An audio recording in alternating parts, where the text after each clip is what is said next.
పోయి ప్రపోజ్ చేయబో. వెళ్ళిపోతున్నది పోయి చెప్పరా. నాకు భయంగా ఉంది, నువ్వు పోయి చెప్పరా. నాకు నీకు మించిన భయం. రే అటనద్దురా, 4 సంవత్సరాలుగా ప్రేమిస్తున్నాను. ఇంట్లో రచ్చ చేసుకుని మరి వచ్చేయను. ఇద్దో అమ్మాయి కోసం కష్టపడి రింగ్ కూడా నేను రా. నువ్వే హెల్ప్ చేయాలరా. సరితే ఏమండి, ఏమి ప్రేమిస్తున్నావా? నేను కాదండి. ఏమంట?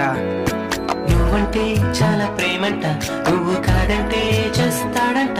ఇంట్లో వచ్చేసి బాధల్ని దాచేసి నీ కోసం పనిచేసి ఈ రింగు కొన్నాడు, నీకివ్వమన్నాడు. మావాడు మంచోడు, మీకు సరిజోడు. మీకోసం తన గుండెల్లో చెప్పలేనంత ప్రేమే దాచాడు. I love you.